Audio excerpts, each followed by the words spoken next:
Assalamualaikum warahmatullahi wabarakatuh. Yang terhormat Bapak Ustadz Ashar, yang terhormat Panitia Kajian Islam Pogi Jaya, yang terhormat Ikhwan dan Akhwat eh, pengikut kajian Islam Pogi Jaya sore ini. Eh, Mari kita mulai dengan doa pembuka. Alhamdulillahirabbil alamin. Wassalatu wassalamu ala asrofil anbiya'i wal mursalin wa ala alihi wa sahbihi ajma'in. Amma ba'du. Ikhwan dan akhwat sekalian, sore ini kita akan mendengarkan tentang sejarah ya, karena sejarah itu sangat penting ya untuk bisa kita eh, dengarkan, kemudian kita cerna dan kita ambil hikmahnya. Karena Al-Quran juga bercerita banyak tentang sejarah ya, mungkin 60% ya Pak Ustadz ya. Tuh. Ya, agar kita bisa mengambil pelajaran. Baiklah, untuk tidak berpanjang kata, kita mulai kajian sore ini. Mohon di-unmute bagi peserta yang mengikuti. Nanti pada saatnya kita tanya jawab, kita unmute kembali. Silakan Pak Ustadz. Barakallahu fikum, jazakumullah khairan, Pak Dr. Gatot, yang sedang lindungan dan penjagaan Allah Jalla wa'ala. Bismillahirrahmanirrahim. Assalamualaikum warahmatullahi wabarakatuh. Alhamdulillah, alaihi tatimus salihat, wa usalli wa usallim ala nabiyil karim, Muhammad bin Abdullah, wa ala alihi wa sahbihi wa man tabi'ahu ila yaumiddin, wa ba'd, wa bisakhli sadri, wa yassirli amri, wahlul 'uqdatam min lisani yafqahu qawli. Allahumma anfa'na bima 'allamtana wa 'allimna ma yanfa'una wa zidna ilma. Allahumma inna na'udzubika min zawali ni'matika wa fuj'ati niqmatika wa tahawuli 'afiyatika wa jami'i sakhatika.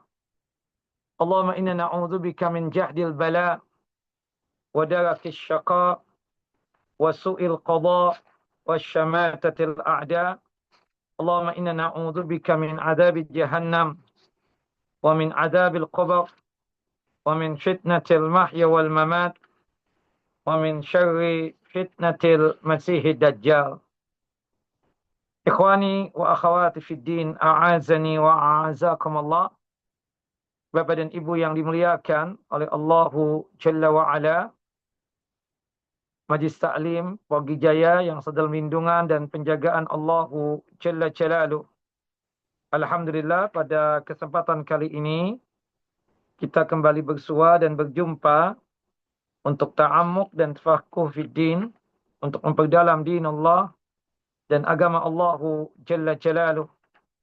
Dan ini adalah satu kenikmatan yang sangat luar biasa yang kita dapatkan.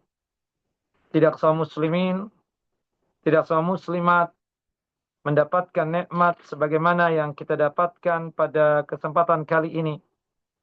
Doa kita dan harapan kita kepada Allah Jalla Jalaluh, semoga apa yang kita lakukan ini terhitung sebagai amal saleh kita dan terhitung sebagai mizan hasanat kita, timbangan amal kebajikan kita ketika kelak terjadinya pengadilan Allah Jalla wa'ala. Semoga apa yang kita lakukan ini sebagai caranya Allah Jalla Jalaluh untuk menjatuhkan ridhonya dan rahmatnya atas kita semua, sehingga kita semua dimasukkan ke dalam jannahnya dan surganya tanpa ada hisab. Amin ya rabbal alamin.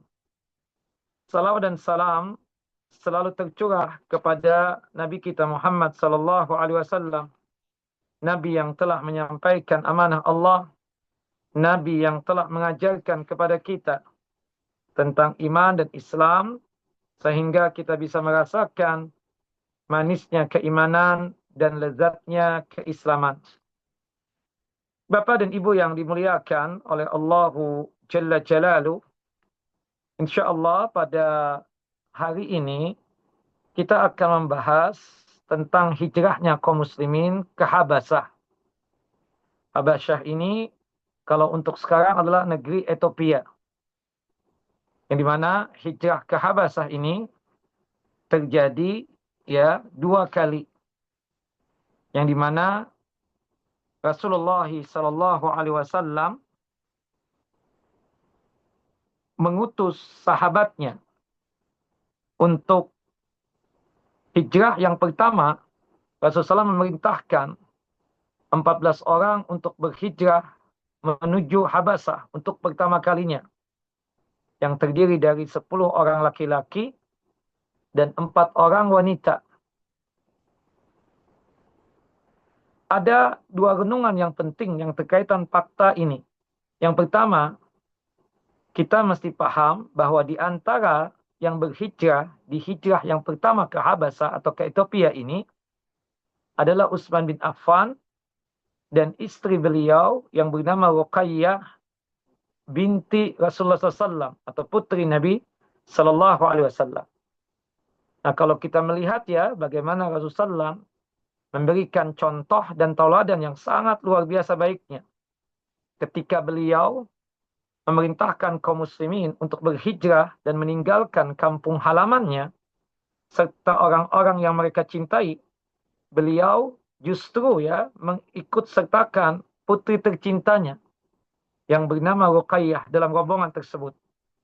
Dari sini kita bisa paham, bisa mengerti bahwa Rasulullah SAW juga merasakan apa yang dirasakan oleh para sahabat Ridwanullah yang lain, berupa perihnya dan sakitnya perpisahan dengan orang-orang yang terdekat, dengan orang-orang yang tercinta.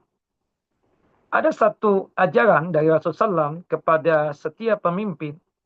Jika kita ingin menguasai hati para pengikut kita, maka hendaknya kita hidup bersama mereka, bermuamalah dengan mereka, pergauli mereka, senang bersama mereka, ikut merasakan kesedihan pun juga bersama mereka, ikut makan dan minum bersama mereka, serta ikut bersama dalam safar dan peperangan bersama mereka. Nah, kemudian hijrah yang kedua itu dipimpin oleh Ja'far bin Abi Thalib radhiyallahu an.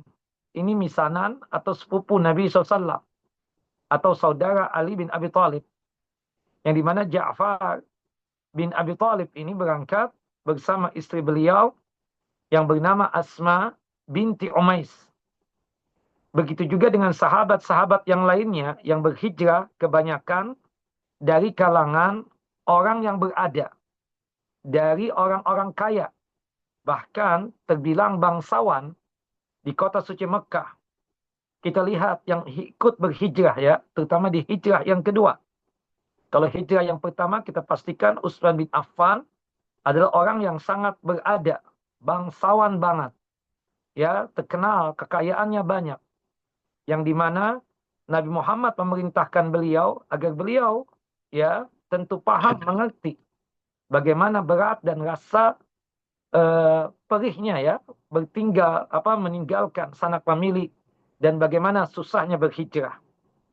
Dan termasuk juga di hijrah yang kedua selain Ja'far bin Abi Thalib juga di situ ada orang-orang kaya bangsawan. Abdurrahman bin Auf dari kalangan Bani Zuhrah, kemudian Zubair bin Awam dari Bani Asad, kemudian Abu Salamah bin Abdullah Asad dari Bani Makhzum, dan Abu Hudzaifah bin Utbah dari Bani Abdul Shamash, dan Mus'ab bin Umair dari Bani Abdul Dar. Nah, di sini mereka adalah orang-orang yang terpandang ya, dan juga orang-orang yang berada secara finansial. Kalau bahasa kita, kerennya adalah bangsawan. Nah, dari hijrahnya ke Habasyah ini, yang kedua yang kita dapatkan, kaum muslimin mengambil seluruh sebab yang bisa menjamin keberhasilan hijrah mereka. Mereka tidak hanya sembarang berangkat dengan berdalih bertawakal kepada Allah Jalla wa'ala. Melainkan mereka merencanakan keberangkatan mereka dengan matang demi menjaga keselamatan mereka itu sendiri. Di antara usaha-usaha mereka itu sebagai berikut. Yang pertama, mereka keluar dari kota suci Mekah sembunyi-sembunyi, tanpa menginfokan, tanpa memberitahukan kepada ahlul Mekah, ya, kepada penduduk Mekah, perihal hijrahnya mereka yang akan mereka jalani. Ini salah satu mencari sebab agar perjalanan ini tidak ada gangguan dari kalangan kaum kafir Quraisy. Kemudian yang kedua, mereka tidak berangkat secara bersamaan, ya, tidak berbarangan, demi menghindari kecurigaan dari kaum kafir Quraisy. Ya, ini sebagai wujud apa? Al-akhdhu bil asbab, mencari sebab agar selamat. Jangan sampai nanti terjadi kekacauan atau bahkan malapetaka dikarenakan kaum kafir Quraisy mengetahui tentang hijrahnya mereka ke Habasah. Yang ketiga, usaha mereka, ya, dalam mencari sebab tidak hanya serta-merta bertawakal kepada Allah untuk menengahi perselisihan yang mungkin terjadi di antara mereka. Rasulullah SAW pun mengangkat Utsman bin Maz'un sebagai pemimpin mereka. Dan yang terakhir, yang keempat, bagaimana Rasulullah SAW memilih seorang laki-laki dari setiap kabilah besar untuk berhijrah. Tujuannya agar kaum Mekah atau penduduk Mekah nanti tidak berkumpul menyerang satu kabilah saja. Ini subhanallah taktik yang sangat luar biasa. Nah, selain itu, kaum muhajirin yang berasal dari kabilah yang besar berbeda-beda. Akan tetapi memberikan pengaruh terhadap Raja Habasyah, Raja Ethiopia yang bernama An-Najasyi. Seakan-akan para muhajirin ini adalah utusan resmi dari, ya, para tokoh yang ada di Mekah. Dan bahwa apa yang akan mereka sampaikan bukanlah semata gerakan dari beberapa kabilah saja. Lihatlah bagaimana bijaknya keputusan Nabi kita Muhammad SAW dalam masalah ini. Meski sudah berangkat menuju pantai secara terpisah, secara terpencar dan sembunyi-sembunyi, namun akhirnya gerakan ini juga diketahui oleh kaum kafir, ya, musyrikin Mekah. Ketika itu sangat mungkin bagi kaum musyrikin untuk menggagalkan upaya kaum muslimin untuk berhijrah ke Habasah. Akan tetapi kaum muslimin memohon, berdoa kepada Allah Jalla wa'ala agar Allah Jalla wa'ala menyelamatkan mereka dari kejaran kaum musyrikin, ya, kaum kafir Quraisy. Saat itu mereka mendapati ada dua perahu yang ada di pantai, ya, yang hendak menuju Habasyah. Dan semua, ya, tidak semua yang bisa berenang, ya, pada saat itu. Bahkan menurut, ya, informasi bahwasanya kebanyakan mereka tersebut, ya, tidak bisa berenang. Tapi karena pertolongan dari Allah Jalla wa'ala sehingga menyampaikan mereka ke Ethiopia atau ke Habasyah. Kaum muslimin menaiki salah satunya dan berlayar dengan meminta pertolongan dari Allah Jalla wa'ala di tengah lautan. Akhirnya kaum musyrikin tidak mampu untuk menyusul kaum muslimin. Oleh karenanya, hendaknya kita, ya, sebagai umat Islam yang selalu taat kepada Allah Jalla wa'ala, senantiasa menyadari kekuatan Allah Jalla Jalaluh. Kita harus sadar bahwasannya bagaimanapun usaha yang kita kerahkan, ia tidak akan bermanfaat tanpa pertolongan dan kehendak dari Allah Jalla Jalaluh. Dan ini mengingatkan kepada kita, ya, terutama bagi kita yang profesinya dokter, ya, yang mungkin di antara kita itu terkadang terlupakan untuk meminta pertolongan kepada Allah Jalla wa'ala. Ketika memeriksa pasien atau apalagi memberikan tindakan kepada pasien seperti operasi. Sebelum, ya, Bapak dan Ibu, ya, memberikan tindakan untuk pasien tersebut, berdoalah kepada Allah, memohonlah kepada Allah Jalla wa'ala. Kita paham betul apa yang kita inginkan tidaklah berhasil kecuali atas kehendak dan keinginan Allah Jalla wa'ala. Kita ini memang ada anugerah ilmu yang Allah berikan kepada kita. Tapi ilmu kita tersebut hendaknya kita gantungkan kepada Allah Jalla wa'ala. Karena kita sangat memahami bahwasannya semua yang kita miliki ini, semua kekuatan yang Allah berikan juga kepada kita, semua keilmuan yang sudah Allah berikan kepada kita, tidak bisa kita jalankan kecuali atas izin Allah Jalla Jalaluh.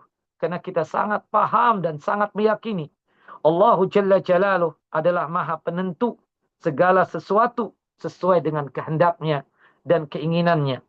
Dengan izin Allah Jalla wa'ala, akhirnya kaum muslimin sampai ke Habasyah dengan aman. Dan disambut oleh Raja An-Najasi dengan sebaik-baiknya. Sebagaimana yang telah diperkirakan oleh Nabi kita Muhammad sallallahu alaihi wasallam. Nah, Bapak dan Ibu yang dimuliakan oleh Allah Jalla wa'ala, sebelum saya akan membahas khusus tentang masalah Ja'far bin Abi Thalib, kita perlu renungkan kenapa Nabi Muhammad SAW itu memilih tempat berhijrahnya itu adalah Habasyah, ya, bukan tempat lain. Jadi Habasyah ini, Ethiopia kalau zaman sekarang, ada beberapa alasan ya yang disebutkan oleh para ulama, ya, ada sekitar 6 alasan. Kenapa Nabi Muhammad SAW memilih Habasyah sebagai kota berhijrahnya para sahabat di awal-awal Islam tersebut. Dan itu terjadi 2 kali. Yang pertama dipimpin oleh Utsman bin Affan, hijrah yang kedua dipimpin oleh Ja'far bin Abi Thalib. Alasan yang pertama, Raja Habasyah itu adalah raja yang sangat adil. Raja Habasyah yang bernama An-Najasyi itu adalah raja yang sangat adil. Siapa yang menginformasikan? Rasulullah. Dan Rasulullah SAW itu tidaklah berkata-kata, tidaklah berucap atau menginformasikan kecuali wahyu yang diwahyukan kepada beliau. Wa ma yantiqu 'anil hawa in huwa illa wahyu yuha. Dalam surah An-Najm ayat 3 sampai ayat 4. Inna bi ardil habasyah malikan la yudlamu indahu ahadun. Sesungguhnya di Habasyah, di Ethiopia, ada seorang raja yang tidak seorang pun akan terzalimi di sisinya. Rasulullah SAW tidak pernah mengkritik kehidupan Raja Najasyi dan agamanya. Beliau justru menyebutkan tentang keadilannya. Ya, padahal pada saat itu kita sangat paham. Raja An-Najasyi beragama Nasrani. Tapi Rasulullah tidak menyinggung tentang agamanya itu. Rasulullah cuma mengatakan di Habasyah ada seorang raja yang sangat adil, yang orang-orang di sisinya tidak terzalimi. Apa yang menimpa kaum muslimin merupakan hasil dari kezaliman penduduk Mekah atau kaum kafir Quraisy Mekah. Akan tetapi Raja Najasyi bersikap adil kepada setiap orang tanpa memandang agamanya. Nah, ini poin yang harus kita pahami. Keadilan merupakan asas dalam hukum atau dalam menetapkan hukum. Tanpa adanya keadilan, maka dunia dan akhirat ini tidak akan tegak. Karena luasnya dan dalamnya cara berpikir Rasulullah SAW, akhirnya beliau memilih negeri yang dipimpin oleh seorang pemimpin yang adil atau hakim yang adil. Dan ternyata perkiraannya Rasulullah SAW sangat tepat. Raja An-Najasyi ya akhirnya memberikan perlindungan kepada para sahabat ridwanullah ajma'in. Kemudian alasan yang kedua, Bapak dan Ibu yang dimuliakan oleh Allah Jalla wa'ala. Kenapa negeri Habasyah yang terpilih untuk hijrahnya para sahabat di awal-awal Islam? Kok bukan negeri yang lain? Karena penduduk Habasyah itu beragama Nasrani. Apa hubungannya dengan Islam? Nah, tentunya lebih mudah bagi kaum muslimin untuk berkomunikasi dengan kalangan ahli kitab dibandingkan kaum musyrikin, para penyembah berhala. Rasulullah SAW dan kaum muslimin merasa bahwa qalbu atau hatinya kaum Nasrani lebih mungkin untuk menerima keberadaan dakwah Islam daripada agama lainnya. Karena kita bisa memahami ya, orang yang tidak beragama, orang yang tidak percaya dengan Tuhan, dengan orang yang masih percaya dengan Tuhan, itu masih asyik kita berdialognya. Masih bisa untuk apa? Untuk menyampaikan informasi-informasi penting dalam masalah beragama. Beda dengan orang yang tidak percaya dengan Tuhan. Beda dengan orang yang tidak beragama. Beda juga dengan orang-orang musyrik. Itu betapa susahnya kita tersebut untuk berdialog dengan mereka. Dan orang yang beragama itu lebih mudah untuk kita masukkan dakwah Islam ini kepada mereka. Allah Jalla wa'ala yang menyebutkan hal itu. Dalam surah Al-Ma'idah, surah yang kelima, ayat 82. لَتَجِدَنَّ أَشَدَّ النَّاسِ عَدَاوَةً لِلَّذِينَ آمَنُوا الْيَهُودَ وَالَّذِينَ أَشْرَكُوا.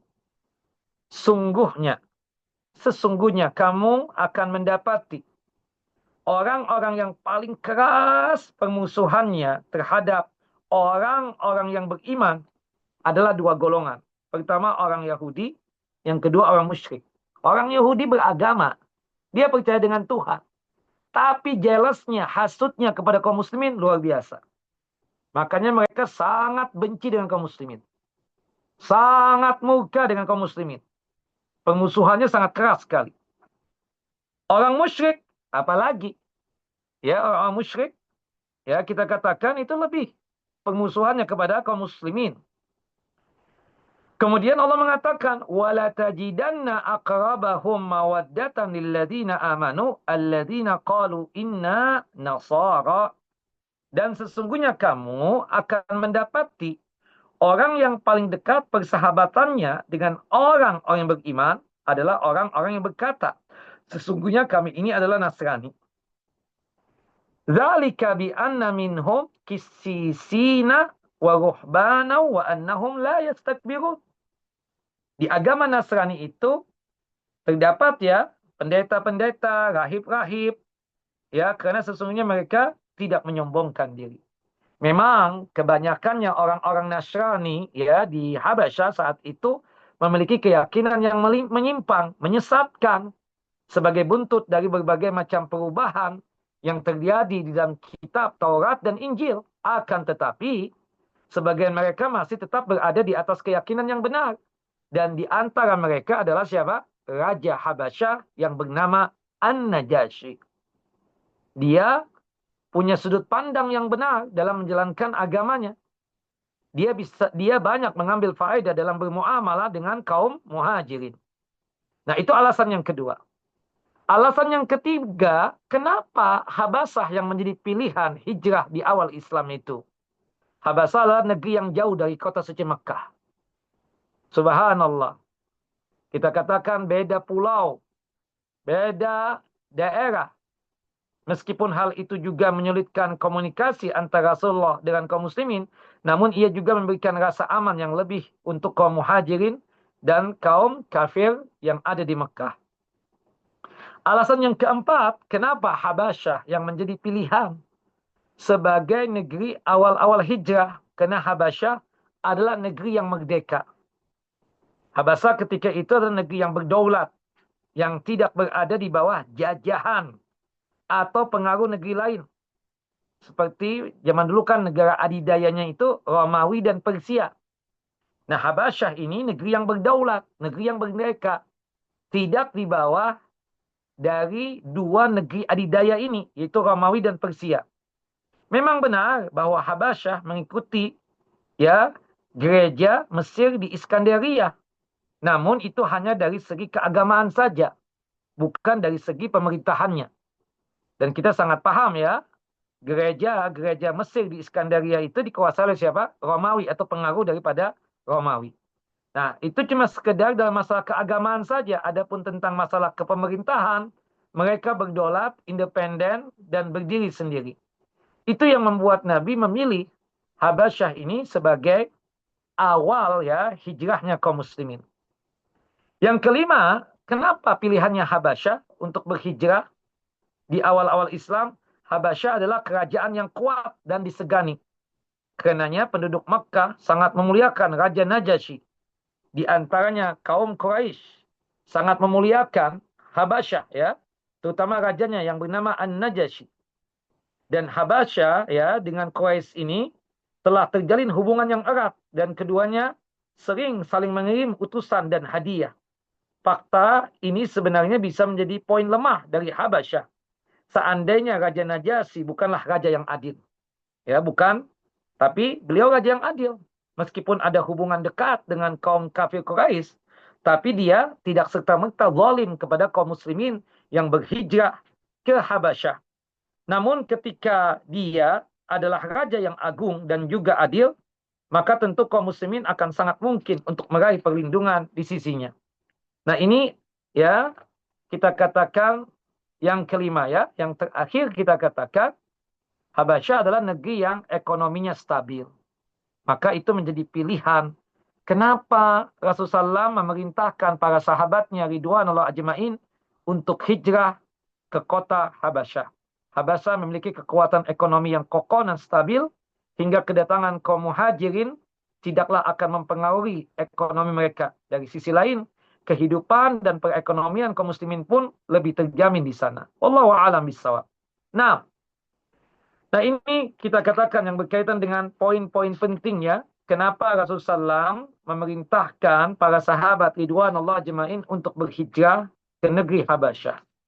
Nah, dan kemudian tadi menjadi bahan perenungan ya. Hijrah pertama kali itu sangat sedikit sekali. Cuma 14 orang ya untuk berhijrah. Itu hijrah pertama kali. Terdiri dari 10 orang laki-laki dan 4 orang wanita. Nah, di antaranya siapa? Utsman bin Affan dan istri beliau yang bernama siapa? Ruqayyah. Yang bernama Ruqayyah. Nah, ini hijrah yang pertama kali. Yang kedua dipimpin oleh Ja'far. Nah, Ja'far ini yang menjadi fokus kita pada hari ini. Ja'far ini adalah anak daripada Abu Talib. Dan kita paham Abu Talib ini paman Nabi yang sangat mencintai Rasulullah SAW. Sangat mendukung Nabi dalam masalah dakwah. Tapi sayangnya beliau akhir hayatnya meninggal dalam kondisi kafir. Meninggal dalam kondisi apa? Meninggal dalam kondisi kufur kepada Allah Jalla Jalaluh. Naam.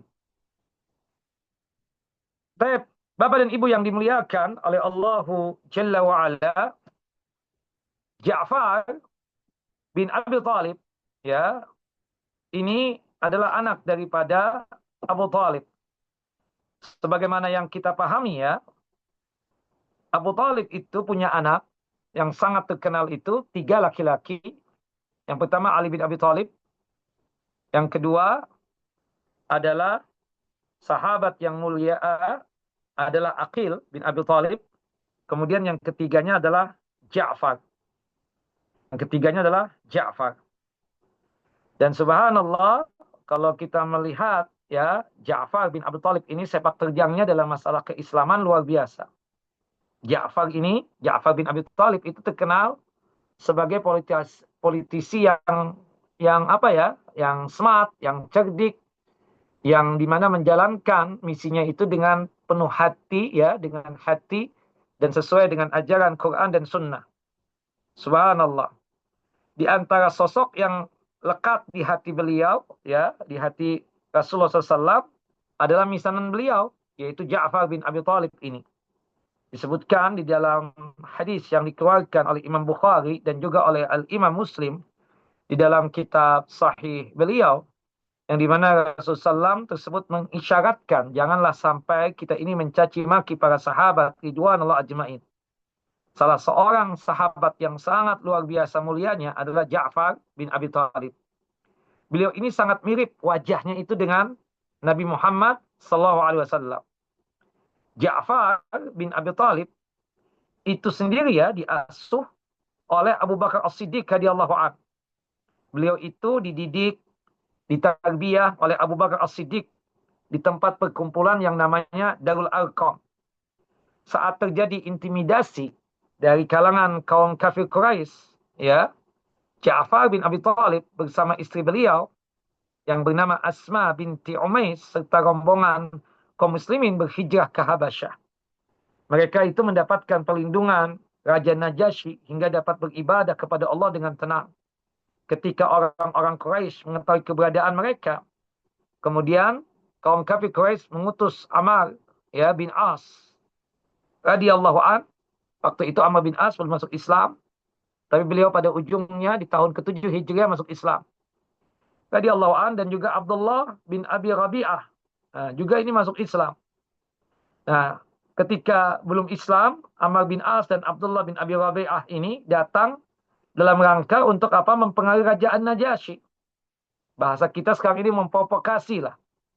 Agar kerajaan Najasyi mengusir kaum muslimin yang ada di mana? Di Ethiopia atau di Habasyah. Berkat perlindungan Allah Jalla wa'ala. Dan juga hidayah dari Allah Jalla wa'ala. Allah memberikan kecerdasan yang sangat luar biasa kepada Ja'far bin Abi Talib. Sehingga membuat Raja An-Najasyi membenarkan keyakinan kaum muslimin. Membenarkan apa? Keyakinan kaum muslimin. Di hadapan para pejabat dan uskup dengan percaya diri dan penuh kesopanan, Ja'far bercerita sambil membawakan surah Maryam yang dibacakan oleh siapa? Oleh Ja'far bin Abi Talib ini. Nah, kemudian disebutkan ada 5 keturunan Abdi Manaf yang sangat mirip dengan Rasulullah. Karena kita sebagaimana yang kita kabarkan tadi, Ja'far ini termasuk orang yang mirip dengan Rasulullah. Ya, orang yang tidak jeli, terkadang susah membedakan di antara kelima orang sahabat tersebut. Yang pertama, Ja'far bin Abi Talib. Saudara daripada Ali bin Abi Talib. Dialah Sayyidul Ash-Shuhada. Ja'far ini meninggal dalam kondisi syahid ya. Ya di satu peperangan ya, Mu'tah pada saat itu. Nah, beliau digelari dengan sebutan Sayyidul Ash-Shuhada. Pemimpinnya para syuhada. Nah, kemudian selanjutnya Abu Abdullah, anak paman Rasulullah bin Abdul Muttalib bin Hashim bin Abdul Manaf al-Quraisy, itu juga mirip dengan Rasulullah. Dia ya, dan kita sangat paham ya bahwasannya di kalangan sahabat ridwanullah ajma'in memang ada orang-orang yang sangat mirip dengan Rasulullah SAW. Baik. Nah, diceritakan ya Abu Sufyan bin Haris bin Abdul Muttalib, beliau ini adalah sepupu Rasulullah dan saudara sepersusuan dari Nabi. Kemudian Pulsam bin Abbas bin Abdul Muttalib, dan dia juga merupakan sepupu Nabi. Mereka ini adalah orang yang mirip dengan siapa? Dengan Rasulullah SAW. Dari sudut pandang fisik dan juga wajah. Termasuk juga As-Sa'ib bin Ubaid bin Abdul Yazid bin Hashim. Ya, kakeknya Imam Ash-Syafi'i. Nah, sedikit menceritakan tentang Ja'far.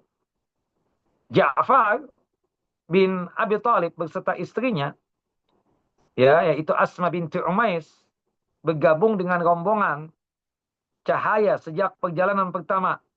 Keduanya masuk Islam berkat ajakan Abu Bakar As-Siddiq. Sebelum Rasulullah SAW ya memasukkan beliau ke Darul Arqam. Pemuda Al-Hashimi, ya, itu siapa? Ja'far bin Abi Talib bersama istrinya. Itu merasakan bagaimana siksaan bangsa kaum Quraisy, sebagaimana yang dirasakan oleh kaum muslimin yang lainnya. Tapi keduanya mampu bersabar atas siksaan ini. Karena keduanya menyadari bahwa jalan menuju surga dipenuhi duri dan syarat dengan hal yang menyakitkan.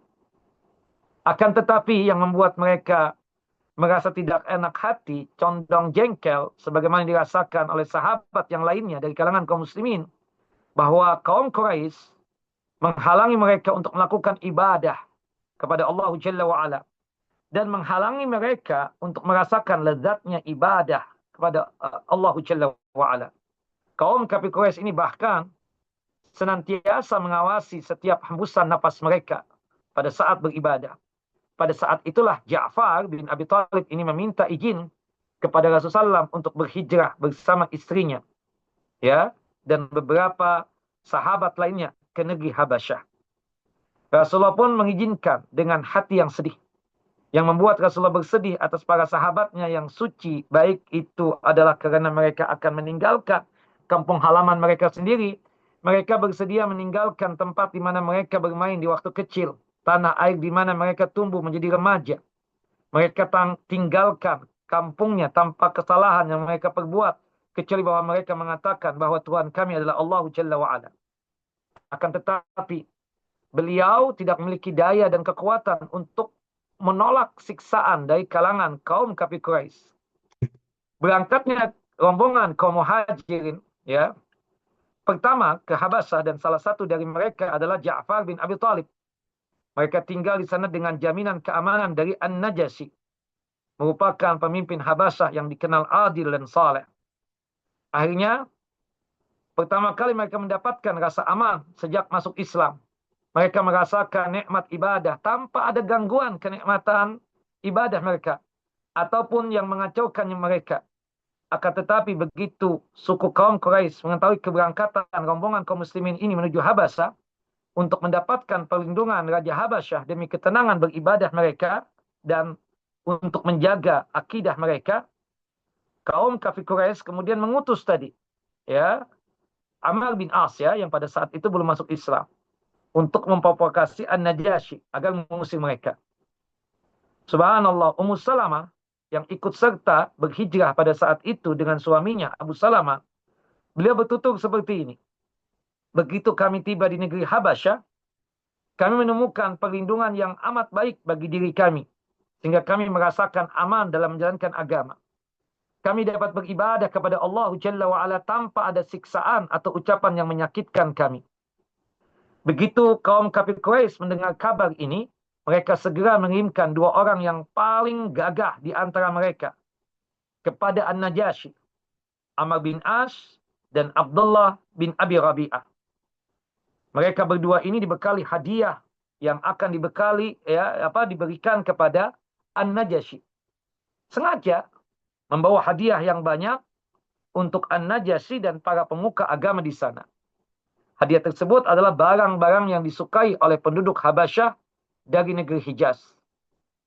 Nah, kaum kafir Quraisy juga berpesan kepada kedua utusan ini, yaitu Amr bin As dan Abdullah bin Abi Rabi'ah, ya, agar memberikan hadiah ini kepada para pemuka agama terlebih dahulu sebelum mereka menghadap An-Najasyi untuk membicarakan urusan mereka tersebut, untuk mengusir kaum muslimin dari Habasyah. Allahu Akbar. Kita lihat ya bagaimana politiknya kaum kafir Quraisy. Sebelum datang ke Raja An-Najasyi, mereka itu mempengaruhi para tokoh keagamaan mereka, yaitu uskup-uskup mereka, diberikan hadiah yang banyak. Supaya nanti ketika ketemu dengan Raja An-Najasyi, uskup ini paling tidak ada pembelaan kepada mereka. Bahwasannya yang disampaikan oleh kaum kafir Quraisy yang pada saat itu, ya, diutuslah Amr bin As dan Abdullah bin Abi Rabi'ah, bisa mempengaruhi, ya, Raja An-Najasyi, sehingga membuat Raja An-Najasyi nanti, poin pentingnya, bisa mengusir kaum muslimin dari Habasyah tersebut. Nah, begitu keduanya tiba di Habasyah, maka mereka pun langsung menemui para pemuka agama dan memberikan kepada masing-masing pemuka agama hadiah. Tidak ada seorang pun dari para pemuka agama tadi yang tidak mendapatkan hadiah dari keduanya. Bayangkan, ya, kedua utusan tersebut berkata kepada pemuka agama, ada beberapa budak yang, maaf dalam tanda kutip, dungu lagi bodoh, ya, yang datang dari kota kami, Mekah. Mereka itu budak dan hamba sahaya yang berlindung di negeri Raja An-Najasyi. Mereka telah keluar dari agama nenek moyang kami. Mereka pun juga keluar dari kaum kami. Jika kami berbicara kepada raja kalian tentang para budak ini, maka beritahukanlah raja kalian tersebut untuk menyerahkan budak-budak ini kepada kami, tanpa perlu menanyakan agama mereka. Karena para pemimpin suku mereka amat mengerti tentang kondisi para budak ini dan paham apa yang sedang mereka anut. Para pemuka agama tadi pun mengatakan, iya, siap. Karena sudah disumpalin dengan hadiah, para pemuka agama ini mengatakan, oh siap, kita siap untuk membela. Nah, Ummu Salamah melanjutkan ceritanya. Tidak sampai di situ, kata Ummu Salamah. Tidak ada yang lebih kami benci dari Amr bin As pada saat itu. Ya, karena masih kafir, ya.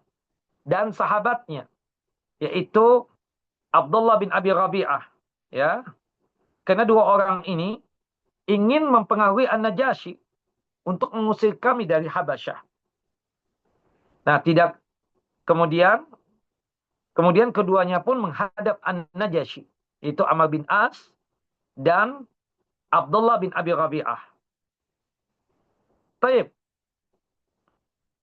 Setelah mereka berdua berada di hadapan Najasyi, ya, Najasyi kemudian mendudukkan mereka di hadapannya.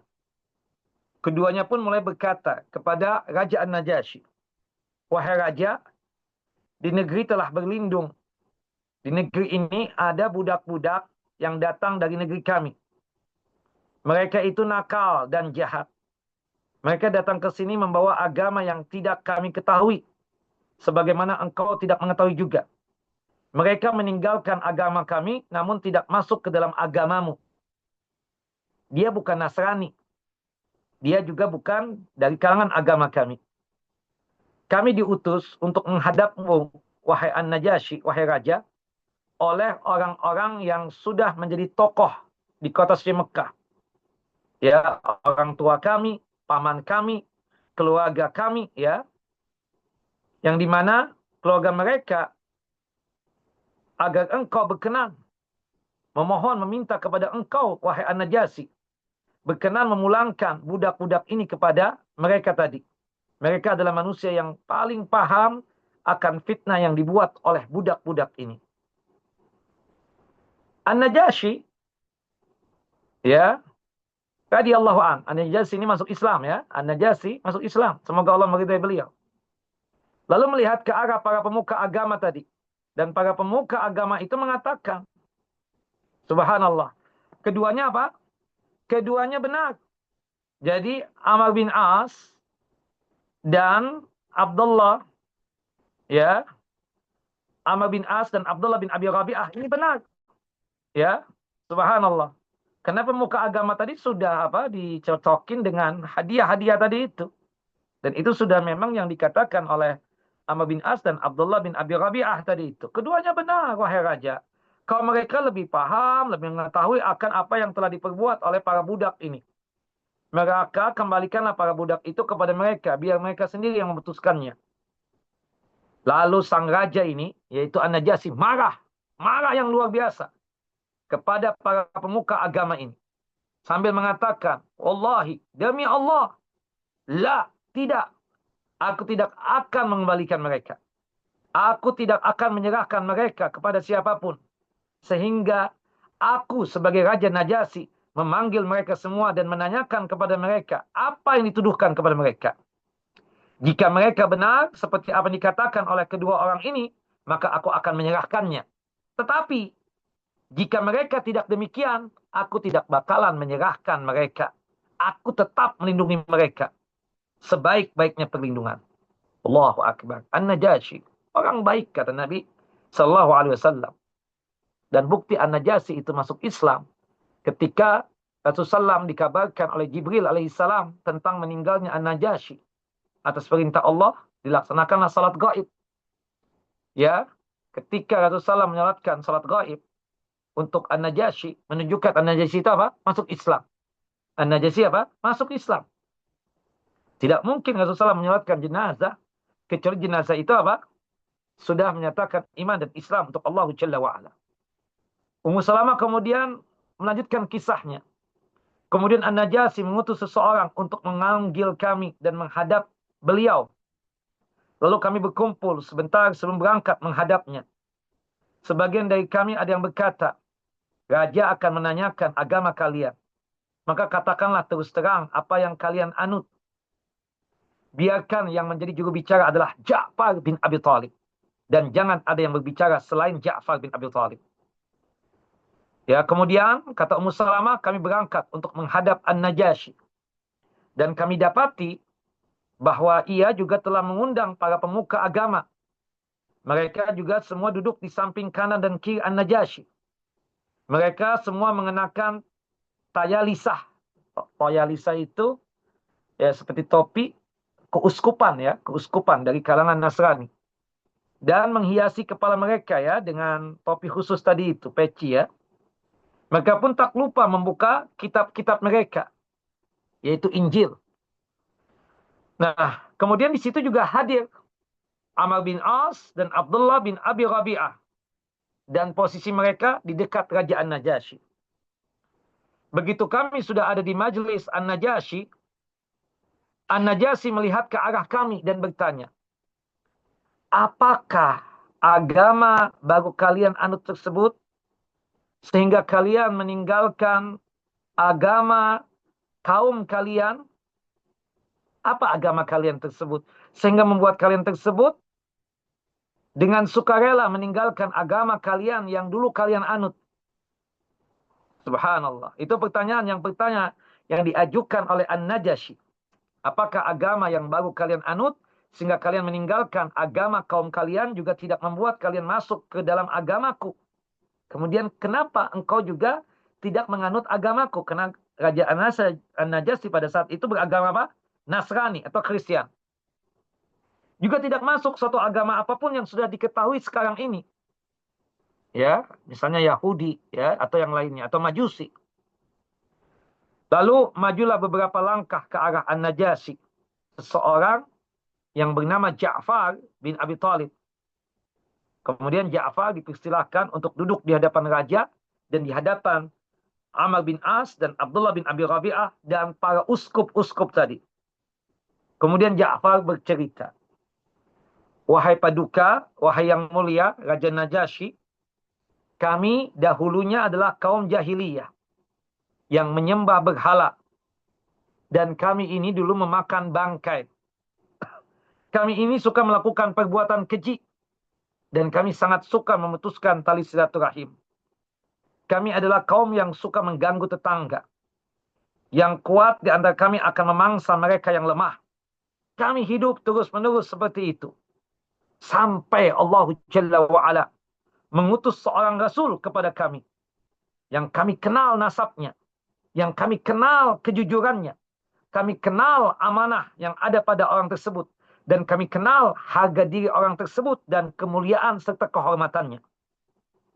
Ia mengajak kami untuk kembali ke jalan Allah Jalla wa'ala. Agar kami mau untuk mengesahkan Allah Jalla wa'ala. La ilaha illallah. Tidak ada Tuhan yang pantas untuk disembah kecuali Allah. Dan meninggalkan apa yang pernah kami sembah. Dan apa yang pernah disembah oleh nenek moyang kami. Kami hanya menyembah Allah Jalla wa'ala. Rasul ini memerintahkan kami untuk berkata jujur. Kemudian Rasul ini memerintahkan kepada kami untuk menunaikan amanat. Rasul ini juga memerintahkan kami untuk menyambung tali kekerabatan. Bertetangga dengan baik. Kemudian menolak diri dari perbuatan haram. Dan menolak pertumpahan darah. Rasul ini juga melarang kami untuk mengerjakan perbuatan keji dan ucapan-ucapan dosa. Rasul ini juga memerintahkan kami jangan sampai memakan harta anak yatim. Rasul ini juga melarang kami jangan sampai menodai kaum wanita. Nabi ini atau Rasul ini juga ya mengharamkan kami untuk menuduh wanita yang terhormat. Rasul tadi memerintahkan kami untuk beribadah hanya kepada Allah dan agar kami tidak melakukan perbuatan syirik, menyekutukan Allah Jalla wa'ala masalah ibadah. Kami juga diperintahkan untuk mendirikan salat, menunaikan zakat, berpuasa, ya. Kami meyakini dan kami beriman kepada Muhammad bin Abdullah. Rasul itu bernama Muhammad bin Abdullah dari kalangan kami sendiri. Kami mengikuti Nabi Muhammad dengan apa yang diwahyukan kepadanya, yaitu dari Allah Jalla wa'ala. Maka kami menjalankan apa yang halal dan kami menolak yang haram. Maka tidak ada lain yang dilakukan oleh kaum kami sendiri kecuali melakukan penyiksaan terhadap kami. Kami cuma sekedar mengucapkan Tuhan kami Allah Jalla wa'ala membuat mereka ini tidak suka dengan kami. Mereka mengucapkan kata-kata yang sadis untuk kami. Mereka menyiksa kami dengan begitu sadisnya agar mereka dapat menguji kesetiaan kami kepada agama kami ini dan mengembalikan kami untuk menyembah berhala lagi. Saat mereka semakin aniaya dan menindas kami, mereka juga mempersempit ruang gerak kami. Mereka juga menghalangi kami untuk melakukan ibadah agama kami. Maka kami pun keluar dari tanah air kami sendiri menuju negerimu, wahai Raja Najasyi. Wahai yang mulia Najasyi. Dan kami berharap perlindunganmu serta tidak akan dianiaya di bawah kekuasaanmu. Subhanallah. Kemudian Ummu Salamah berkata, An-Najasyi melihat Ja'far bin Abi Thalib seraya bertanya, apakah ada yang kalian bawa dari apa yang disampaikan oleh Nabi kalian dari sisi Allah Jalla wa'ala? Ja'far pun menjawab, na'am, ya ada. Apa itu? Tolong tunjukkan kepadaku. Ditunjukkan oleh Ja'far. Kemudian tolong bacakan untukku. Maka Ja'far pun membacakan. Kaf, ha, ya, ain, sad. Zikr rahmati rabbika abdahu Zakaria. Kaf, ha, ya, ain, sad. Yang dibacakan itu, ya, tidak lain adalah firman Allah Jalla wa'ala. Penjelasan tentang rahmat Tuhanmu, yaitu Allah, kepada hambanya, Zakaria.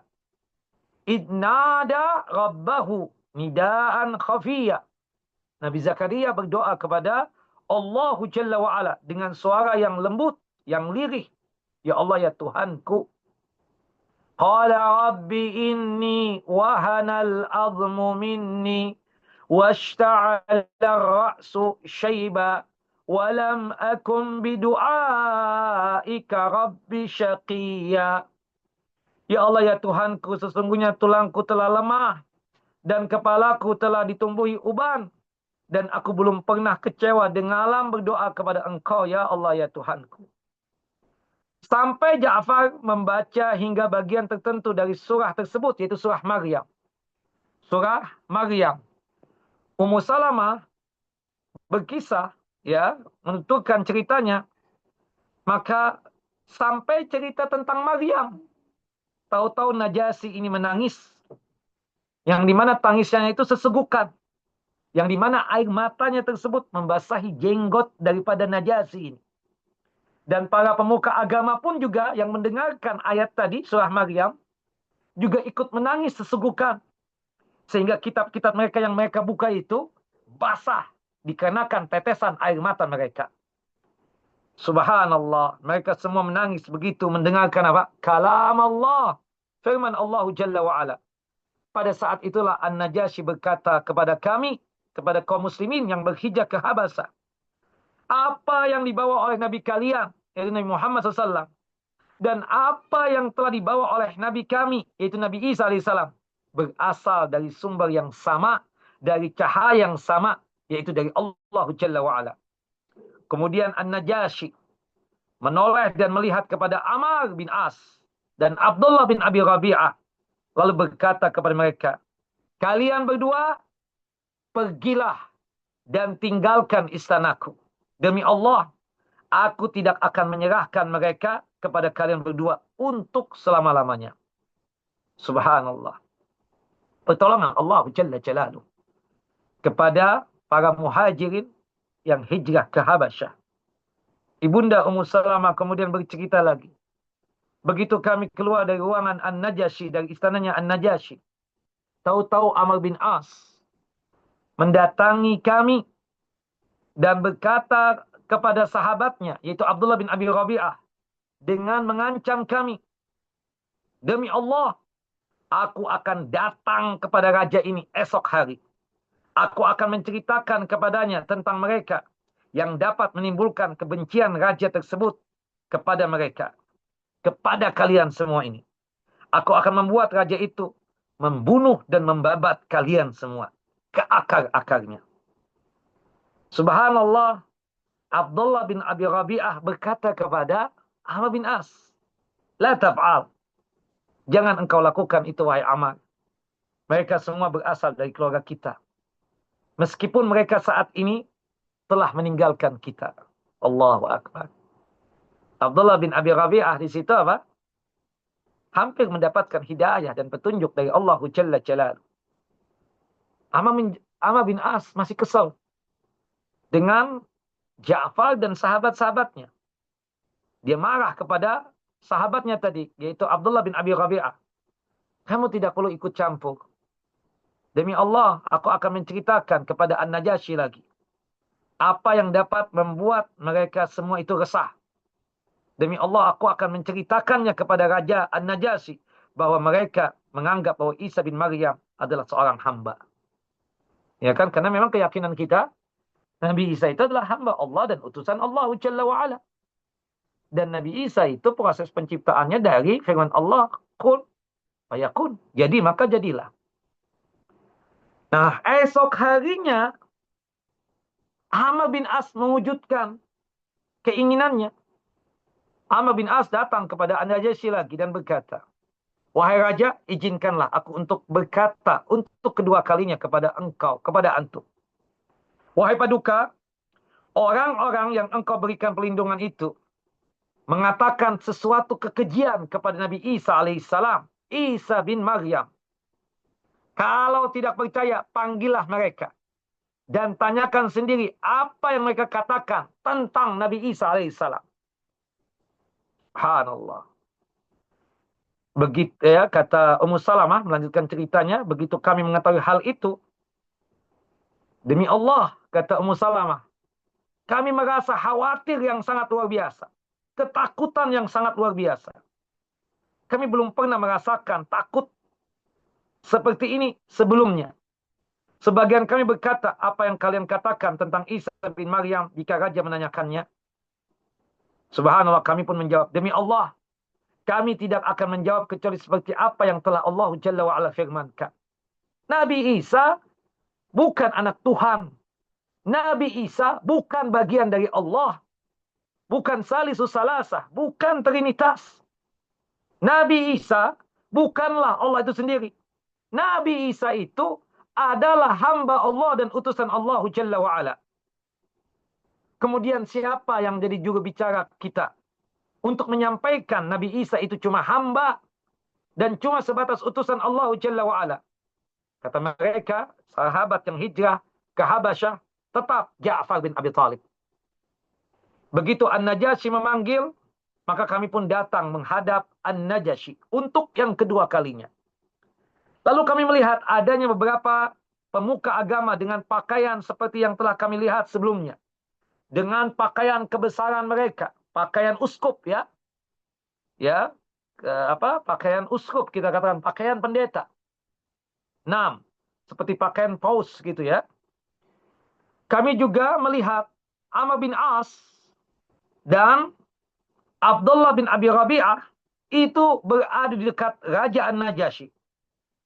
Begitu kami tiba di hadapan An-Najasyi, An-Najasyi pun berkata, aku ingin tahu apa yang kalian katakan tentang Nabi Allah Isa alaihissalam.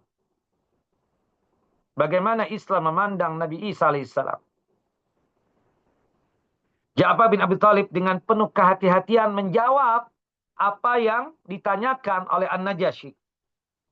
Kami mengatakan Nabi Allah Isa alaihissalam sebagaimana yang disampaikan oleh Allah Jalla wa'ala kepada Nabi kami, yaitu Nabi Muhammad SAW. Najasyi bertanya lagi, apa yang dikatakan oleh Nabi kalian tentang Nabi Isa Ibnu Maryam tersebut? Ja'far pun menjawab, Nabi Muhammad SAW berkata bahwa Nabi Isa itu adalah hamba Allah sekaligus utusan Allah Jalla wa'ala. Abdu wa Rasul. Ia juga ruh dan kalimat yang Allah Jalla wa'ala tiupkan. Ruh ciptaan Allah yang Allah tiupkan kepada rahimnya Maryam. Sehingga diucapkanlah kata kun fayakun. Jadi maka jadilah. Kalimat Allah Jalla wa'ala yang disampaikan kepada Maryam. Kemudian jadilah Nabi Isa alaihissalam. Begitu Raja Habasyah An-Najasyi mendengarkan ucapan Ja'far, ia langsung memukul tanah dengan tangannya dan berkata, demi Allah, Nabi Isa atau Isa bin Maryam tidak keluar dari apa yang diceritakan oleh Nabi kalian, meskipun seujung rambut ini. Maka para pemuka agama pun menghembuskan napasnya keras dan dari hidung mereka pertanda tidak setuju begitu mereka mendengar ucapan An-Najasyi. An-Najasyi berkata, meski kalian menghembuskan napas dengan kesal, aku tetap berkata bahwasanya seperti itulah Nabi Isa alaihissalam. Demi Allah, Isa bin Maryam itu tidak keluar dari apa yang diceritakan oleh Nabi kalian, meskipun seujung rambut ini. Sama. Itu yang aku pahami. Isa bin Maryam adalah hamba Allah dan utusan Allah. Kemudian An-Najasyi menoleh dan melihat kepada Amr bin As dan Abdullah bin Abi Rabi'ah. Keluarlah kalian semua ini. Keluar kalian. Dan kemudian setelah itu, ya, ketika An-Najasyi berkata lagi, ya, siapa yang mencaci maki kalian akan terkena denda. Kalian kaum muslimin silakan keluar dari istana ini dengan aman, dan siapapun yang aku dengar ada yang mencaci maki kalian atau menghina kalian, aku akan kenakan dia denda. Siapapun yang menyerang kalian akan aku sanksi dan hukum.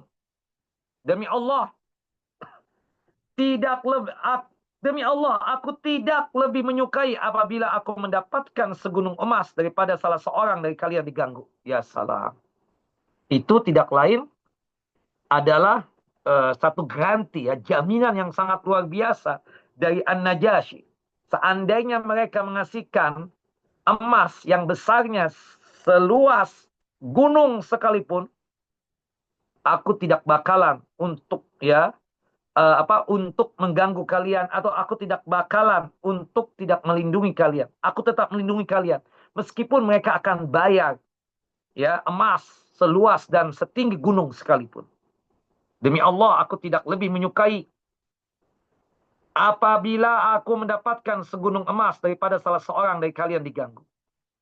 Kemudian An-Najasyi melihat ke arah Amr bin As dan Abdullah bin Abi Rabi'ah sambil berkata, kembalikan hadiah kedua orang ini. Aku tidak membutuhkannya. Kembalikan. Kembalikan hadiah mereka ini. Aku tidak membutuhkannya. Dan Ummu Salamah melanjutkan ceritanya. Maka keluarlah Amr bin As dan Abdullah bin Abi Rabi'ah dengan putus asa dan merasa kesal.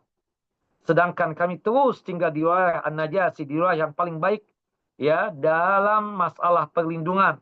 Dan perlindungannya pun perlindungan yang sangat istimewa. Nah, Ja'far bersama istrinya menghabiskan 10 tahun dalam perlindungan keamanan An-Najasyi. Jadi beliau bersama istri beliau, ya, Asma binti Abi Umais, ya, itu 10 tahun berada di Ethiopia atau di Habasyah, ya, di atas perlindungan keamanan An-Najasyi. Pada tahun ke-7 Hijriyah, mereka berdua meninggalkan negeri Habasyah bersama rombongan kaum muslimin lainnya untuk berhijrah ke kota suci Madinah yang dulunya bernama Yathrib. Saat mereka tiba di sana, Rasulullah SAW baru saja kembali dari Khaybar setelah Allah Jalla wa'ala menganugerahkan, ya, kota Khaybar tersebut untuk kaum muslimin. Begitu berjumpa dengan Ja'far, sepupunya Rasulullah SAW amat bergembira, bahagia betul. Rasulullah berkata, aku tidak mengerti mengapa aku begitu gembira. Apakah karena Khaybar telah ditaklukkan atau karena kedatangan engkau, wahai Ja'far bin Abi Thalib, sepupuku, mizananku.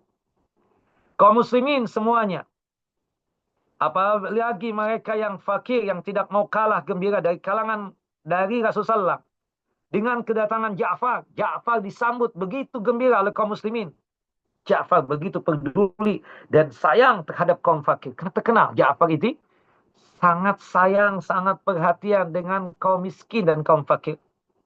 Sehingga Ja'far itu selain disebut dengan Abu Syuhada, ayahnya orang-orang yang mati syahid, juga disebut dengan Abul Masakin, ayahnya orang-orang miskin. Itu Ja'far bin Abi Thalib.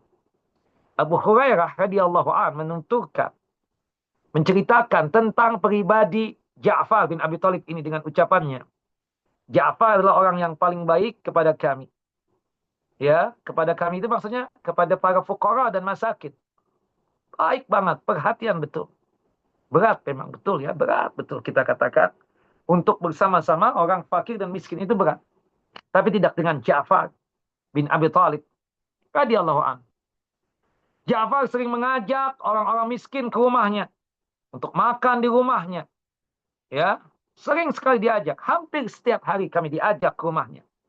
Sehingga bila semua makanan di rumahnya telah habis, maka ia akan memberikan kami bejana tempat minyak yang sama sekali sudah kosong. Dibawakan, keluarkan makanan, keluarkan makanan. Sampai akhirnya ketika ya alat penggorengannya dikeluarkan lagi, dia menunjukkan sunggah tersisa minyaknya doang. Makanannya sudah habis dimakan oleh kalian. Saking penghormatannya kepada orang-orang miskin. Allahu Akbar. Nah, Ja'far ini tidak tinggal lama di Madinah.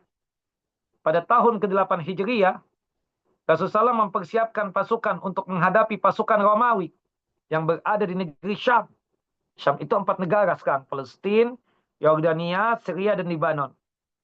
Rasulullah SAW menunjuk Zaid bin Harithah untuk memimpin pasukan ini. Rasulullah SAW berpesan kepada Zaid ya di peperangan Mu'tah ya, namanya peperangan Mu'tah. Jika Zaid terbunuh atau mati dalam kondisi syahid, maka yang menjadi pemimpinnya adalah Ja'far bin Abi Thalib. Jika Ja'far terbunuh atau mati dalam kondisi syahid, maka yang akan menjadi amirnya, pemimpinnya adalah Abdullah bin Rawahah.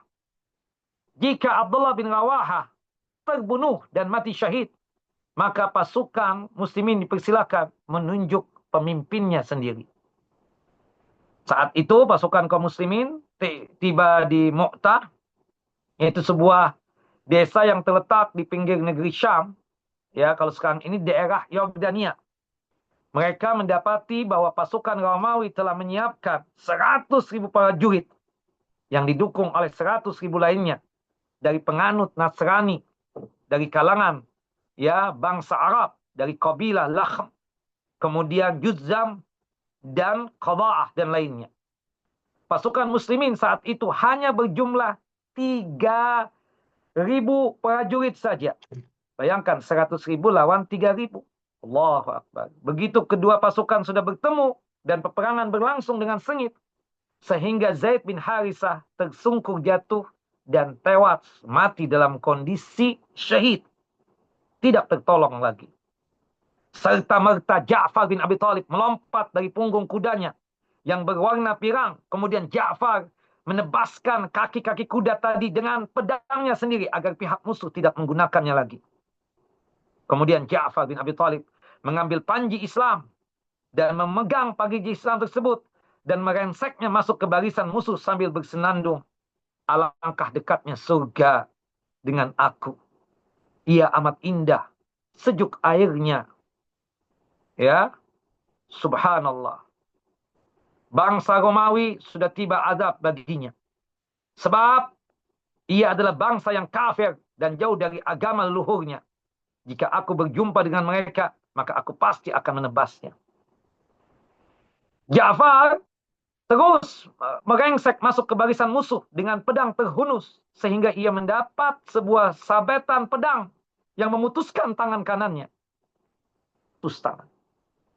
Sehingga panji Islam ini terlepas. Dipegang dengan tangan kirinya. Ia mempertahankan panji tadi dengan tangan kirinya. Tidak berlangsung lama.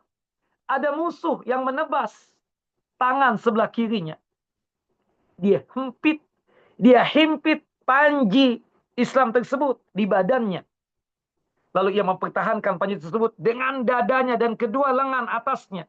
Tidak berlangsung lama, maka akhirnya ia terkena sabetan yang ketiga sehingga tubuhnya terbelah dua. Allahu Akbar. Ja'far bin Abi Thalib mati dalam kondisi syahid. Kemudian panji tersebut diselamatkan oleh Abdullah bin Rawahah.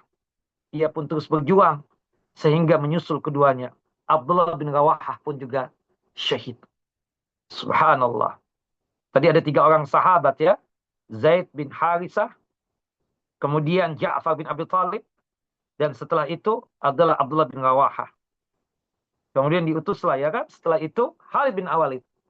Nah, tiga orang ini dikabarkan jika ini meninggal, Zaid bin Harithah meninggal, maka Ja'far yang memimpin. Ja'far meninggal, maka ya dipegang oleh Abdullah bin Rawaha. Abdullah bin Rawaha syahid, maka diganti, silakan kalian memilihnya. Dan pada saat itu yang dipilih siapa? Khalid bin Walid. Dan kemenangan pun Allah berikan kepada kaum muslimin. Allahu Akbar. Ikhwan wa akhawati fid din, a'azani wa a'azakum Allah. Bapak dan Ibu yang dimuliakan oleh Allahu Jalla wa Ala.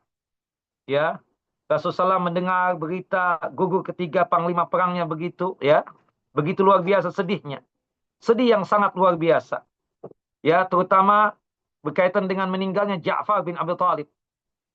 Beliau berangkat menuju rumah sepupunya Ja'far bin Abi Thalib untuk mengabarkan kepada istrinya yang bernama Asma bintu Umais tentang syahidnya Ja'far bin Abi Thalib. Allahu Akbar. Asma binti Umais yang bersiap-siap menyambut suaminya yang sudah tiada. Asma telah menumbuhkan gandum untuk membuatkan makanan yang paling disukai oleh Ja'far bin Abi Thalib. Dia memandikan anaknya, kemudian memberikan wangi-wangian kepada mereka, kemudian memakaikan baju untuk mereka yang paling bagus. Berharap Ja'far kembali dalam kondisi bahagia, berjumpa dengan istrinya dan anak-anaknya. Tapi mau dikata apa? Kata Asma binti Umais, saat Rasulullah datang ke rumah kami, aku melihat ada raut kesedihan yang melimuti wajah Nabi SAW yang mulia. Maka aku mulai merasa khawatir dan aku merasa takut apa yang terjadi dengan Ja'far bin Abi Thalib. Namun aku tidak mau bertanya kepada Rasulullah SAW tentang Ja'far, karena aku takut mendengar berita yang menyedihkan. Rasulullah SAW memberikan salam untukku. Kemudian aku menjawab salam Rasulullah SAW. Dan Rasulullah berkata kepadaku, bawa ke sini anak-anakmu, wahai Asma binti Umais. Maka aku pun memanggil putra dan putriku untuk berjumpa dengan Nabi SAW. Anak-anakku masih kecil, berlarian ke arah Rasulullah SAW dengan gembira dan senang. Mereka berebutan untuk dapat berada di pangkuan Rasulullah SAW. Rasulullah SAW merangkul mereka dan menciumi mereka. Karena mereka masih kecil, masih belia. Seperti seorang ayah kepada anak-anaknya. Maka beliau pun penuh dengan maka Rasulullah SAW pun meneteskan air matanya. Kemudian aku pun memberanikan diri, kata Asma binti Umais, untuk bertanya kepada Rasulullah, ya Rasulullah, demi ayahku dan ibuku tebusannya, apa yang membuat engkau meneteskan air mata? Apa yang terjadi dengan Ja'far? Apa engkau telah menerima kabar tentang Ja'far dan kedua sahabatnya, Zaid bin Harithah dan juga Abdullah bin Rawaha? Nabi Muhammad menjawab, ya, aku sudah mendengar kabar tentang mereka. Mereka semua sudah menjadi syuhada. Mereka semua telah mati syahid di hari ini. Pada saat itulah sirnalah senyum dari wajah anak-anakku.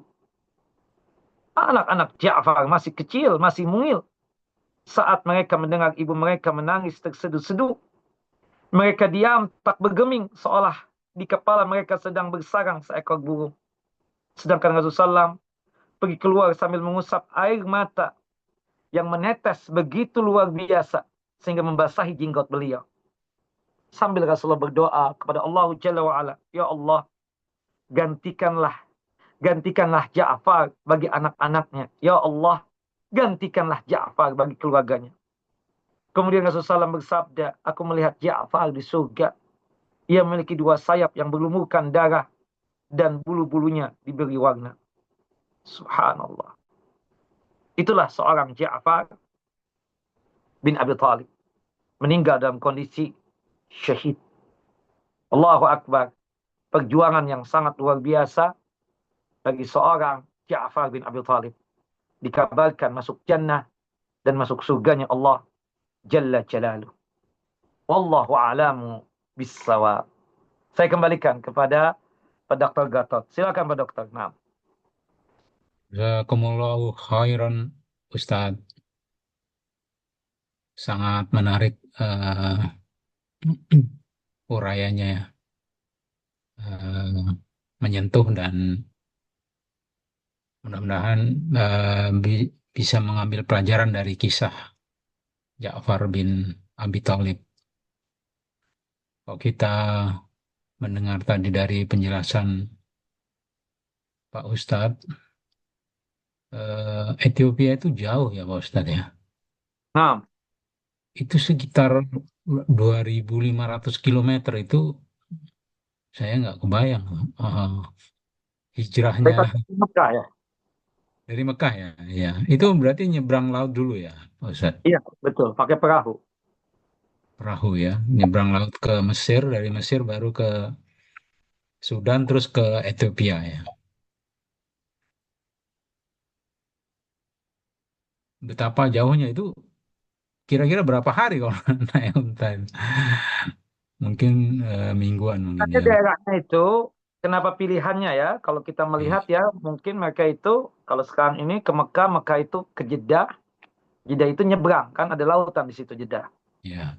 Sepertinya langsung Pak Dokter, langsung ke Ethiopia, tidak mampir kemana? Ke Mesir. Oh, Tidak mampir ke Mesir. Ya, jadi nyebrang Ethiopia, laut. Abasa lebih dekat, ya lebih dekat ke kota suci Mekah atau ke Jeddah ketimbang Mesir. Oh, Allahu a'lam bishawab. Nah, kalau ya. untuk pesawat kan kita katakan lebih cepat yang dari Ethiopia ke Jeddah ketimbang Mesir ya ke Jeddah. Wallahu a'lam bishawab. Nah, Ya. Jadi ini peristiwa hijrah ini sebelum hijrahnya Nabi ke hijrah ke Madinah. Yatsrib ya, ke Madinah ya. Hijrah ke Madinah. Nah, Ya. Baik, Ikhwan Ahwat sekalian, saya buka sesi tanya jawab. Silahkan langsung yang ingin bertanya, dibuka mic-nya.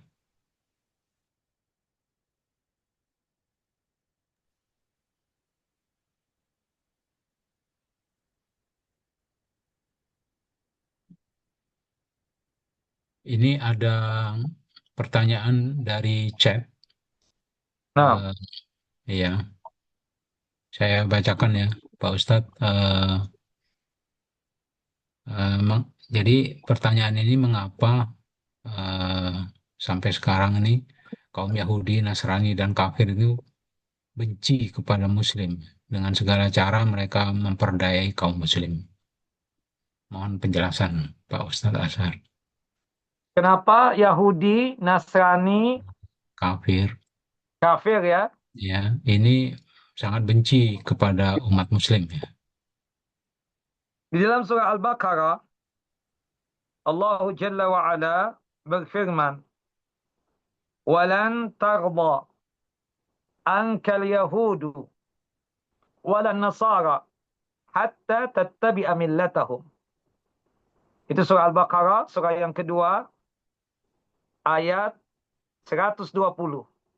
Walan, pakainya itu kata-kata walan. Walan itu artinya tidak bakalan rela, tidak bakalan ridha, tidak bakalan ada restu orang Yahudi dan Nasrani kepada engkau, wahai Muhammad. Kepada agama yang dibawa oleh engkau, wahai Muhammad. Sampai engkau, wahai Muhammad, mengikuti ajaran dan agama mereka. Nah, disebutkan di sini oleh kata para ulama ya, para ulama mengatakan walaisatil yahud ya Muhammad wala nasara biridayatin anka abada.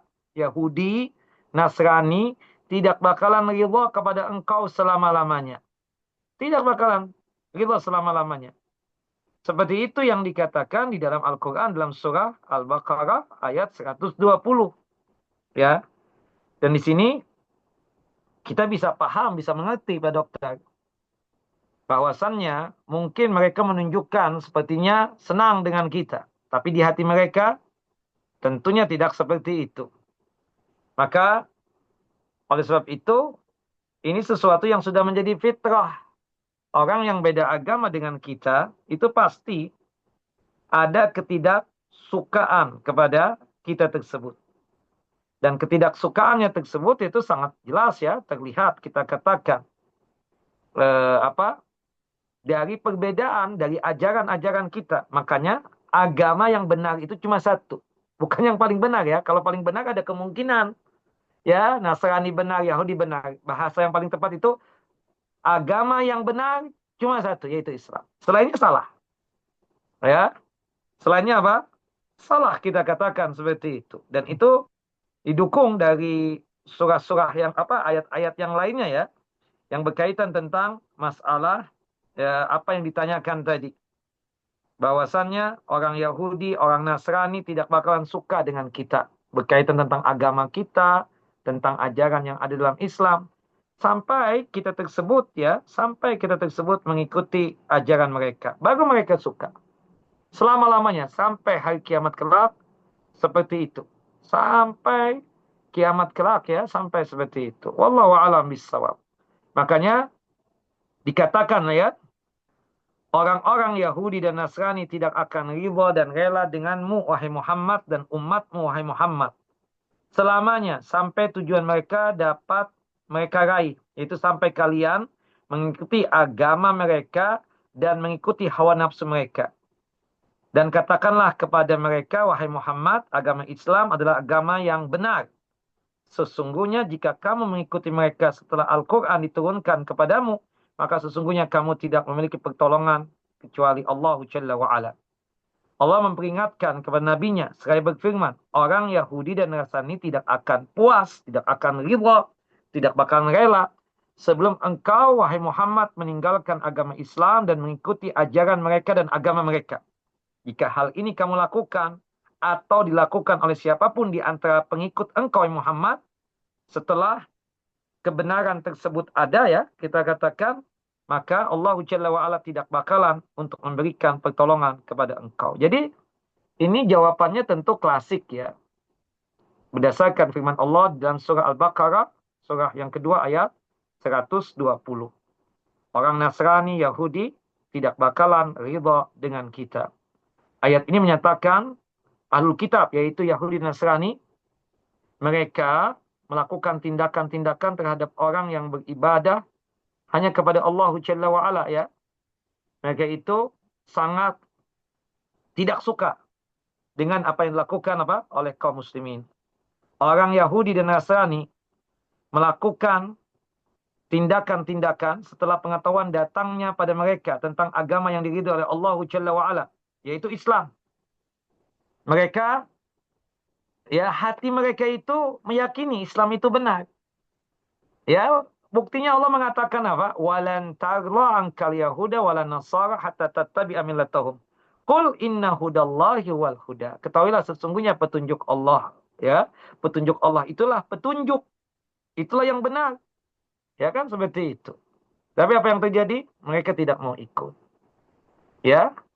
Nabi Isa alaihissalam, ya, subhanallah, keyakinan kita kan berbeda. Nabi Isa itu adalah hamba Allah dan utusan Allah. Tapi kalau kaum Nasrani punya keyakinan yang berbeda. Makanya membuat mereka itu berbeda dengan kita. Dan pasti ada benci. Kaum Nasrani menganggap Nabi Isa itu sebagai Tuhan itu sendiri. Kemudian mereka menganggap Nabi Isa itu sebagai putra Tuhan. Padahal kita tahu, lam yalid walam yulad. Tuhan tidak beranak dan juga tidak diperanakkan. Ya.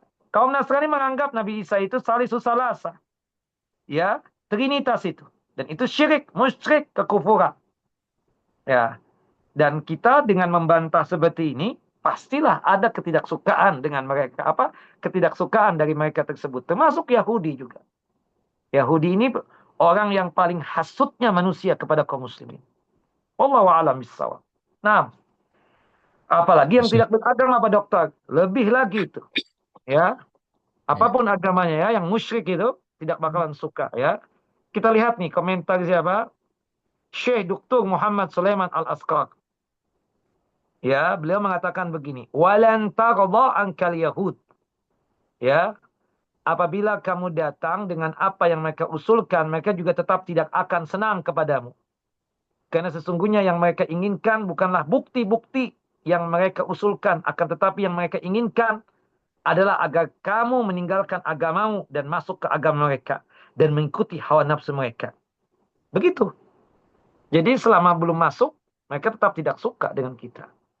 Seperti itulah ya kita katakan. Ya, kewajiban kita mendakwahi mereka dan mendoakan mereka agar mereka bisa mendapatkan hidayah dan petunjuk Allahu Jalla Jalaluh. Wallahu a'lam bishawab. Nah, Jazakumullahu khairan. Mungkin ada Ikhwan Ahwat, ada yang ingin bertanya. Ini ada chat ya, mungkin ingin mendapat pencerahan. Silakan Eh, Pak Dokter. ya, eh, bilakah pertolongan itu datang gitu pada kami Pak Ustadz? Mungkin ini eh, Ikhwan ini berdoa begitu ya, bertanya-tanya. Bilakah pertolongan itu datang gitu? Jadi pertolongan Allah itu dalam bentuk apa itu, Pak Ustadz? Apakah harus dikabulkan apa yang kita mau? Itu apa itu Bukan terus ini kalau tidak dikabulkan terus kita bilang tidak datang gitu. Mungkin pencerahannya Pak Ustadz. kita Nasrullah. Ya, inna Nasrullah qarib kan seperti itu. Sebagaimana yang Allah Jalla wa Ala firmankan dalam surah Al-Baqarah juga, surah yang kedua ayat 214 ya. Bagaimana disebutkan di dalam firman Allah Jalla Jalaluh. Ya, Allah Jalla wa Ala berfirman ketika ada gangguan-gangguan, kemudian ada musibah-musibah, kemudian Allah Jalla wa Ala menyatakan, "Ham hasibtum an tadkhulul jannata walamma ya'tikum masalul ladzina khalau min qablikum."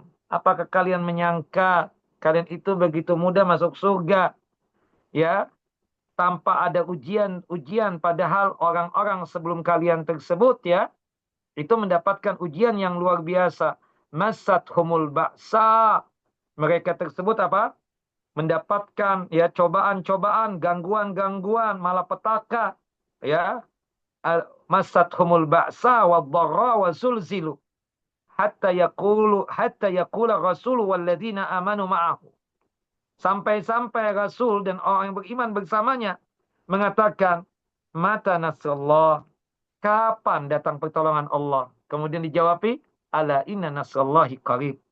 Sesungguhnya pertolongan Allah Jalla wa Ala teramat dekat.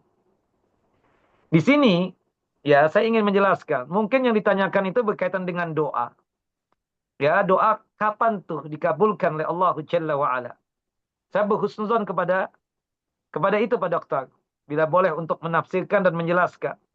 Ya, kalau kita berkaitan tentang masalah doa, kita bertanya tentang masalah pertolongan Allah Jalla Jalaluh. Pasti Allah akan menolong kita. Selama kita ini punya niatan ikhlas dalam ibadah dan memperjuangkan Islam ini, pertolongan Allah itu sangat dekat dan itu bisa kita rasakan.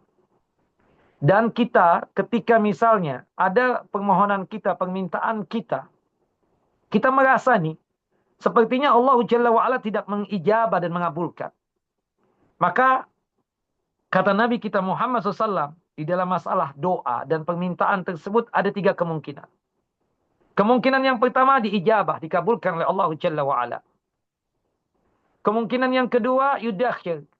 Kita merasa nih, kayaknya nggak dikabulkan. Kayaknya pertolongan jauh banget. Subhanallah, terus berdoa. Karena setiap kali kita berdoa, memohon, meminta kepada Allah Jalla Jalaluh, Allah Jalla wa'ala akan ganti dengan hasanat dan pahala yang kelak kita akan rasakan ketika kita berada di padang mahsyar. Subhanallah, tahu dikeluarkan pahala yang ternyata itu doanya kita. Sabarnya kita untuk menanti ya permohonan kita itu diijabah, dikabulkan. Atau ada kemungkinan yang ketiga, bahwasannya dengan kita ya berdoa kepada Allah Jalla Jalaluh, kita merasa sepertinya belum ada nih dikabulkan, dikenankan. Bisa jadi kita katakan, bisa jadi ya kita katakan bahwasanya Allah Jalla wa'ala menggantinya dengan menjaga kita. Sehingga kita terhindar dari malapetaka, terhindar dari kesusahan dan kesulitan. Bisa jadi. Nah, makanya kita berbaik-baik sangka saja. Sebagaimana yang kita pahami ya, ketika ayat tadi ya, ayat surah Al-Baqarah, ayat 214 ya. Ketika turun ya, ayat ini diturunkan mengenai susah payahnya yang menimpa kaum muslimin. Ya, ketika itu mereka itu cuma sebatas apa? Berleha-leha yang sifatnya tersebut seperti berputus asa untuk melakukan kebajikan. karena banyaknya cobaan dan ujian. Tapi subhanallah, Allah Jalla wa'ala mengingatkan kepada mereka, semua yang terjadi itu adalah kemaslahatan dan juga kebaikan buat dia. Masathumul ba'sa. Mereka itu mendapatkan malapetaka, wadharra, kesengsaraan, wazulzilu, serta digoncangkan dengan berbagai macam cobaan. Hatta yaqula rasulu walladzina amanu ma'ahu. Sehingga berkatalah Rasul dan orang yang beriman bersamanya, mata nasrullah. Bila datang pertolongan Allah. Subhanallah, dikatakan oleh para ulama ya, apakah kalian mengira akan masuk surga dengan hanya mengatakan keislaman tanpa diuji? Seperti halnya orang-orang sebelum kalian, mereka diuji dan digoncangkan dengan berbagai macam cobaan, sampai-sampai Rasulullahnya sendiri dan orang yang iman bersamanya berkata, kapan pertolongan Allah tiba? Nah, saat itulah Allah Jalla wa'ala menepati janjinya dan mengatakan kepada mereka bahwa pertolongan Allah itu sudah dekat. Dan ayat berikutnya diturunkan mengenai susah payahnya yang menimpa kaum muslimin. Ya, apakah kamu mengira bahwa kamu akan masuk surga padahal kamu belum apa? Belum diuji. Hidup ini kan cobaan, ujian. Kita beramal sendiri itu ujian. Kita harus sholat, puasa, ketika harta kita terkumpul, ada nisab dan haulnya kita harus keluarkan. Itu kan ujian semua. Kita berhaji, berumrah, capek, lelah. Makanya kalau kita melihat ya, semua ini harus dijalankan dengan kesabaran. Makanya wajar sabar itu setengah keimanan. Nah, kalau kita kaitkan dengan doa, kita sering berdoa. Terkadang tadi kita katakan, kita merasa ini kayaknya nggak diijabah.